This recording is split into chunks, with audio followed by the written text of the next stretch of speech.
Hey there everyone, this is a part 2 review to the Rainbow Six Vegas review. Now, you might be wondering, why am I doing this? Well, I'm doing this because of several statements that we're seeing down in the comments. Another reason I'm doing this is because of what one guy had to say. Now, I want to point to you. Those right there, yes, they are Force FX lightsabers. They cost me about $100 each. The very top one, the Darth Maul one, I bought both sabers separately, so in total that one cost me $200. They do light up. They do have sound effects to them. The bottom two use AA batteries. The top one uses AAA batteries.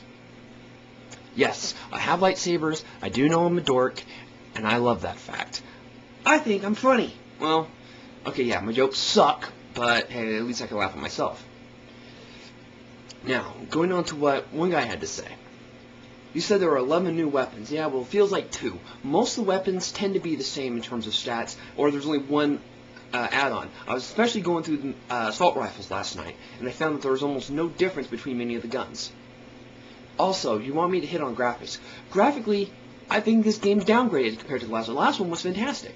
When you're walking the streets of Vegas, and you're in the middle of those gunfights, it was deep. I mean, you were just in Vegas. You could just look around, and you could see the beauty of it. And then, I did do a few more chopper rides last night, and I did see more of the Vegas limelight.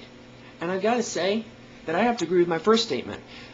In the first one, you saw so much beauty around. You could see the lights of Vegas perfectly. It was like every car on the ground was detailed. This game, not so much. Now, you also wanted me to hit on the online stuff. Let me tell you something. The online, not impressive whatsoever. The online has a few good maps, mostly terrorist hunt. But one thing that really bothered me with it was the spawn system that they used. First off, you can only respawn next to another character, which is understandable, but what I really hated was when you're fighting, you can be in the middle of a room, completely control it, and they're going to respawn off the corner of your eye and kill you. I was playing several times a few nights ago, and this constantly happened. There'd be enemies constantly respawning around you, and not in like the other room or coming towards you or coming behind you. That I can understand, that's understandable. They would just pop up in the corner of a room. The online stuff, I mean, it's not that great. If you play it on realistic, the only reason to play it on realistic is to say that you've passed a level on realistic for the achievements. That's it. Personally, if you're looking for an actual fun game, I would say play about casual. I mean, yeah, I know you don't get much experience on it, but it's at least fun. And if you look for a challenge, perhaps realistic for you. Me, with how bad the spawn system is, I wouldn't really bother because you're kind of screwing yourself over. Okay, so you want a part 2 review? Here you go. I've talked about the graphics, saying that they're not that impressive. Now, I did play a bit more into the storyline last night, and I did find that there is a link between the two games. While I was playing a mission, a woman mentioned about a connection between the two. How the terrorists I'm going after have a link to the terrorist operation in Mexico, which, if you've played the first game, you would remember. What I don't like about that is it seems more like a side story to the first one, not a continuation. There. Are you happy? You got a part 2 review. This is the first part 2 review I've ever done. And you want me to give it a rating. 7.5 out of 10. I will stick by that rating. Now, you guys tend to think that I'm a nerd, right? So what, I'm a nerd. I love Star Wars. I love movies and video games. In a video after this, I will be doing my promo for WrestleMania. I'm just going over what matches are coming up and what they're doing in the storylines. I'll put that up around Thursday or Friday. And to you who don't like my reviews, give it a 1 star and piss off. To those who like my reviews, I've noticed I've been getting a lot of subscribers and a lot of views lately. I want to say thank you all for standing with me. I know I only have like a dozen subscribers. That's a dozen more than I had before I started putting these videos out. So you know what?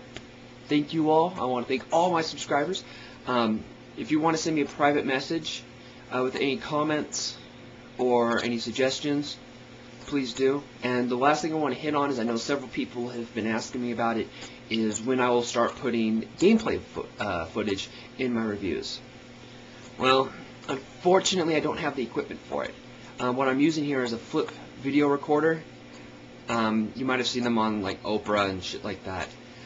I'm sorry that I don't currently have the program. I don't have the USB cables.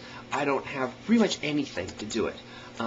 My next paycheck I'm buying a PS3, so I'm pretty much going to be broke. But down the line I do plan on buying the programs and equipment for it. And as you can also see, all I have is a basic laptop. I don't have anything special. So again, I apologize. I don't really have a lot of great equipment here. I'm not using the most up-to-date computer technology for these videos. So again, I want to apologize. So, in short, I continue 7.5. Graphics were not amazing. About me playing Call of Duty 4 too much, I hate Call of Duty 4. I have stated this in another small review. I hate Call of Duty 4.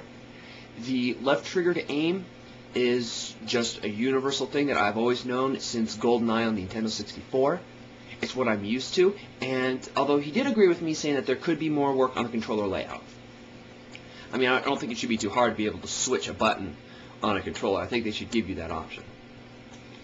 Alright. Online play was not that great. It's not that phenomenal. You know, I think this is really just a Call of Duty... I'm not Call of Duty, I'm sorry, a Rainbow Six fanboy who doesn't like to hear his favorite game be bashed. Sorry! And again about the weapons, you know what?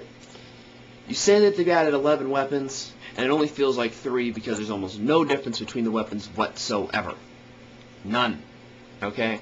You're going to see one more stat up on accuracy or damage. That's it. There's no point to it. Just stick to what works for you and work your way through the game. Alright?